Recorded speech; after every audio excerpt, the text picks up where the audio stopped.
సందేహాలు అనే చందమామ కథ చెప్పుకుందాం. పూర్వం వింధ్యారణ్య ప్రాంతాలలో ఒక మునీశ్వరుడు దైవ ధ్యానం చేసుకుంటూ ఉండేవాడు. గుహలో సాధు ఉండడం లోకానికి క్రమంగా తెలిసింది. అప్పటి నుంచి జనం గుంపులు గుంపులుగా కొండ మీదికి రావడం ప్రారంభించారు.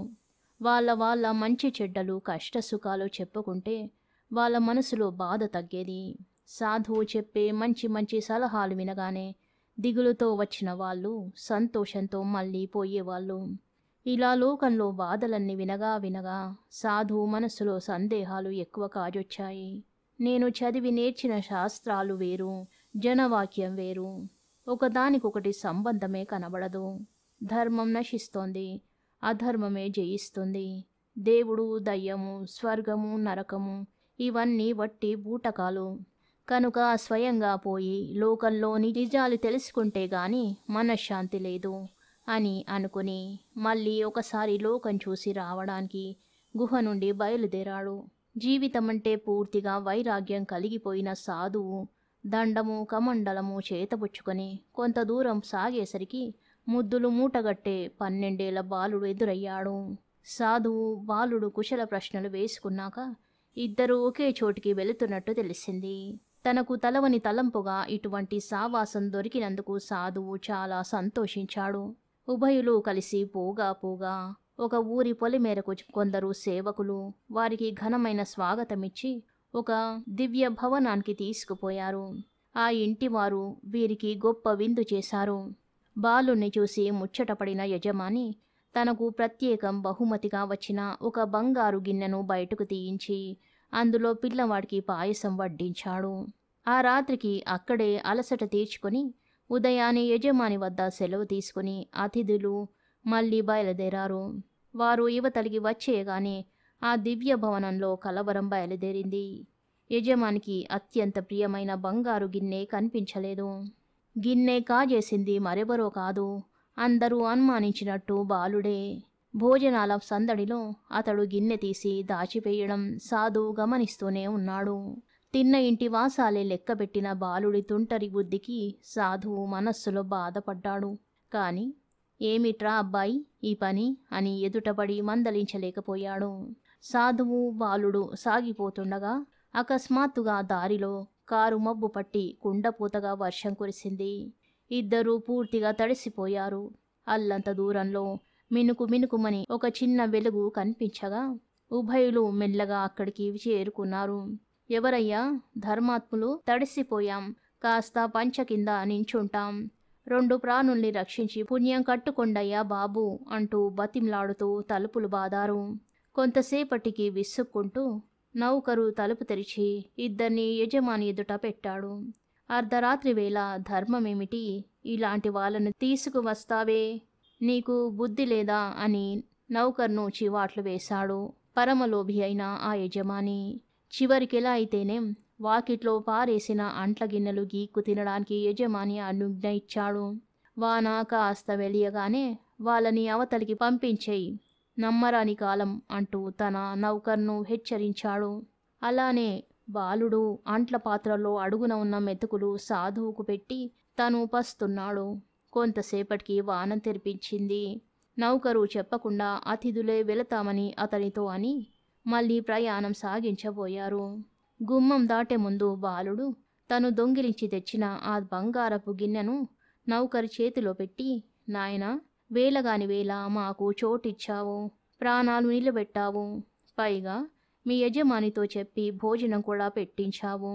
మీరు చేసిన ఆదరణకు ఎన్ని జన్మలెత్తినా రుణం తీర్చుకోలేమన్నమాట. మీ వంటి ధర్మాత్ములు, దయామయులు అక్కడక్కడ ఉండబట్టే ప్రపంచమింకా ఇట్లా నిలబడి ఉంది. ఇదిగో ఏదో ఉడతా భక్తి, ఈ గిన్నెను తీసుకుపోయి మీ యజమానికి ఇవ్వు అని చెప్పాడు. బాలుడు చేసిన పని సాధువుకు విడ్డూరమనిపించింది. పట్టరాని కోపం వచ్చింది. గట్టిగా బుద్ధి చెప్పాలనుకున్నాడు. కాని నోరు తెరిచి పలకలేకపోయాడు. బాలుడు, తాత, నీకిదంతా మాయగా అనిపిస్తుంది కదూ, ఇది మాయా నాటకమే, అందులో మనిద్దరము 2 బొమ్మలం అంటూ నవ్వాడు. నువ్వేదో మంచి పిల్లవాడివనుకున్నాను. నీ సావాసం వల్ల నాకు కలిగిన సందేహాలు తీరతాయనుకున్నాను. అంటూ సాధువు ఏదో బాధ అతడికి వెల్లడించబోయాడు. అప్పుడు బాలుడు, నీ సందేహాలు తీర్చడానికే వచ్చాను అంటూ ఇలా చెప్పాడు. అయితే విను.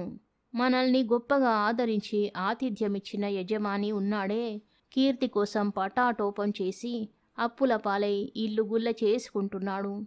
ఆయనకు ప్రాణప్రదమైన స్వర్ణపాత్ర కాస్త కాజేయడంతో కన్ను తెరిచి ఇప్పుడు తగినట్టుగా మసులుకుంటున్నాడు. ఆ విధంగా అతడి పండు వంటి కాపరం పాడు కాకుండా చేశాను. బాగానే ఉంది. మరైతే అటువంటి పాత్రను పరమలోభికి ఇవ్వడం అపాత్రదానం కాదు అన్నాడు సాధువు. అందుకు బాలుడు, అదే పొరపాటు. ఆ యజమానికి డబ్బు గడించడమే తెలుసు, కానీ ఒకరికి ఇవ్వడం అనేది తెలియదు. మనమిచ్చిన బంగారు గిన్నె వెళ్ళి వాడి మనస్సు మార్చివేసింది. 4 ఎంగిలి మెతుకులు పెట్టినందుకే నాకిటువంటి బహుమతి దొరికిందే. కడుపు నిండా భోజనం పెడితే ఇంకా ఎంత ఘనమైన బహుమానం దొరికి ఉండేదో కదా అనుకున్నాడు. పుణ్యకార్యాల మీద ఆసక్తి కలిగింది. ఇప్పుడు విరివిగా దాన ధర్మాలు చేయడం వల్ల అతడు కూడబెట్టిన ఆస్తి అంతా లోకం మంచి కోసం వినియోగం అవుతుంది అని చెప్పాడు. నా సందేహాలన్నీ పూర్తిగా తీరిపోయాయి. ధన్యున్నయ్యాను అని సాధువు అనేంతలో బాలుడి ముఖంలో ఒక మతాబు వెలుగు వెలిగింది. విమానం దిగుతున్న శబ్దమైంది. బాలుడు మరి కనబడకుండా అంతర్ధానమయ్యాడు. నిండు సంతోషంతో సాధువు మళ్ళీ తన గుహలోకి మర్లిపోయాడు. కథ సమాప్తం. పొరుగు పోరు అనే మరో కథ చెప్పుకుందాం. మాలతి, నందన మంచి స్నేహితులు. నందన తండ్రి పట్టణంలో వ్యాపారం ప్రారంభించడం వల్ల వాళ్ళ కుటుంబం పట్నం వెళ్ళిపోయింది. స్నేహితురాళ్ళు విడిపోయేటప్పుడు తప్పక పట్నం రమ్మని నందన మాలతికి మరీ చెప్పి వెళ్ళి పట్నం వెళ్ళాక తన చిరునామా కూడా మాలతికి రాసింది. మళ్ళీ నందనను కలుసుకోవాలని పట్నం చూడాలని ఆత్రపడుతున్న మాలతికి ఒకనాడు పట్నం వెళ్ళే అవకాశం దొరికింది. ఆ ఊరి శ్రేష్ఠి ఒక ఆయన సొంత వ్యాపారం మీద పట్నం వెళుతూ మాలతిని నందన ఇంటి వద్ద దించడానికి ఒప్పుకున్నాడు. పట్నం చేరాక ఆ శ్రేష్ఠి ఆలస్యం అవుతున్నదని మాలతిని నందన ఇంటి సమీపంలో దించి తన బండిని తోలించుకుపోయాడు. మాలతి నందన ఇంటిని సులువుగానే కనుక్కున్నది. కానీ నందన ఇల్లు తాళం పెట్టి ఉన్నది. మాలతి ఏం చేయడానికి తోచక పక్క ఇంటికి వెళ్ళి లోపలికి తొంగి చూసింది. ఆ ఇంటి ఆడమనిషి నడి వయస్సు స్త్రీ. ఎవరమ్మా, ఏం కావాలి అని మాలతిని అడిగింది. మాలతి ఆమెకు తన పరిస్థితి చెప్పుకుని నందన ఎక్కడికి వెళ్ళింది, ఎప్పుడు వస్తుంది అని అడిగింది. బంధువుల ఇంట పెళ్ళి అని ఇంటిల్లిపాది పొరుగురు వెళ్ళారు. చీకటి పడి వస్తారు. అందాక మా ఇంట్లో ఉందో గాని ఈ పట్నంలో ఒంటరిగా ఎక్కడ ఉంటావు అన్నదామె. మాలతికి ప్రాణం లేచి వచ్చింది. ముందు తెలియజేయకుండా ఎవరి ఇంటికి వెళ్ళకూడదని తన తండ్రి ఎప్పుడు చెబుతాడు. అలా ఎందుకు చెబుతాడో మాలతికి ఇప్పుడు అర్థమైంది. ఆ పొరుగింటి ఆవిడకు ఒక కూతురు ఉన్నది. పేరు జానకి. జానకికి మాలతికి తేలికగా స్నేహం కుదిరింది. జానకి తండ్రికి ఉద్యోగమేమీ లేదు, పెద్ద ఆదాయమేమీ ఉన్నట్టు లేదు. అయినా వారు ఎంతో మంచి హృదయంతో ముక్కు మొహం ఎరుగని తనను ఆదరించడం చూసి మాలతి ఎంతో ముచ్చటపడింది. పగలు జానకి మాలతిని పట్నమంతా తిప్పి చూపించింది. ఆ సాయంత్రం జానకి స్నేహితురాలి పెళ్లి విందు ఉన్నది. కనీసం జానకి అయినా వెళ్ళకపోతే బాగుండదు. కానీ జానకి వెళ్ళడానికి బిడియపడింది.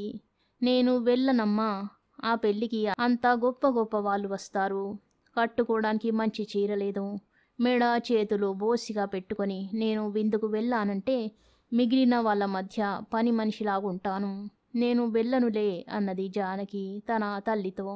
ఈ మాట వినగానే మాలతి జానకికి తన పెట్టె నుంచి పట్టుచీర తీసి ఇచ్చి తన నగలు పెట్టి ఇక పెళ్లి విందుకు వెళ్ళిరా అన్నది.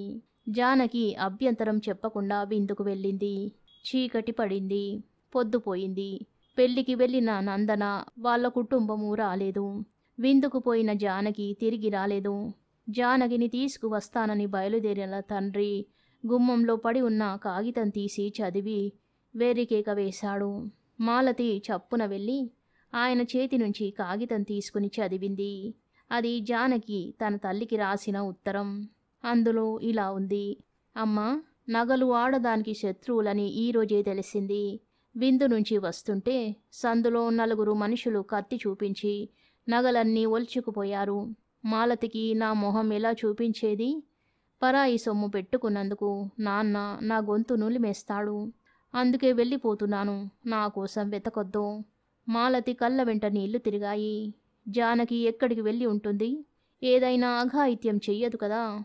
నగల కన్నా ప్రాణాలు విలువైనవి కదా. ఉత్తరం చదివి జానకి తల్లి శోకాలు ఆరంభించింది.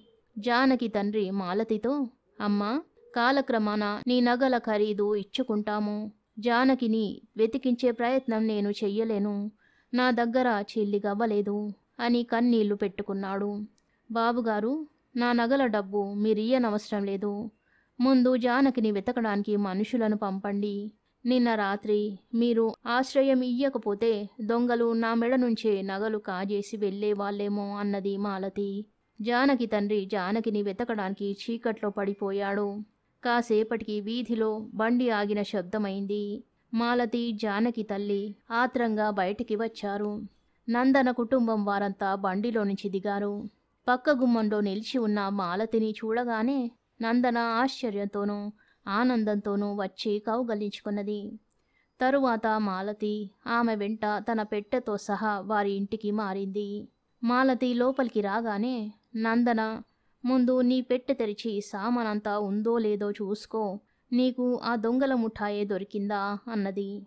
మాలతి నిర్ఘాంతపోయి నందనకు జరిగిందంతా చెప్పి, నువ్వు పొరబడుతున్నావు. వాళ్ళు చాలా మంచివాళ్ళు. పాపం, నా మూలంగా జానకి ఎటో వెళ్ళిపోయింది అన్నది బాధగా. నందన కటువుగా, ఎక్కడికి పోదు, నిక్షేపంగా వాళ్ళ బంధువుల ఇంట ఉండి ఉంటుంది. ఇదంతా నాటకం. పట్నం మోసాల సంగతి నీకింకా తెలీదు. మెత్తగానే గొంతులుకొస్తారు. ముఖ్యంగా వీళ్ళను గురించి చుట్టుపక్కలందరికీ తెలుసు. ఏమాత్రం ఏమరపాటుగా ఉన్నా గుడ్డలు గిన్నెలు కాజేస్తారు. వీళ్ళ పోరు భరించలేకుండా ఉన్నాం. దొంగలు నిలువు దోపిడీ చేసినా జానకికి ఉత్తరం రాయడానికి కలము కాగితము ఎక్కడి నుంచి వచ్చి ఉంటుందా అని నువ్వు ఆలోచించావా? తేలికగా మోసపోవడానికి వీళ్లకు నువ్వు దొరికావు అన్నది. మాలతికి మండిపోయింది. నేను పల్లెటూరి దాని కావచ్చు గాని ఈ పట్నం మోసగాల ఆటలు కట్టించలేకపోను. నాకు నీ సహాయం మట్టుకు కావాలి అంటూ ఆమె నందన చెవిలో ఏదో చెప్పింది. తెలివైన దానివే. నీ ఎత్తు పారడానికి పెళ్లి నుంచి మా వెంట వచ్చిన మా పిన్ని కొడుకు సహాయపడతాడు. వాడు నాటకాల రాయుడేలే అన్నది నందన. కథ సమాప్తం. శుభం.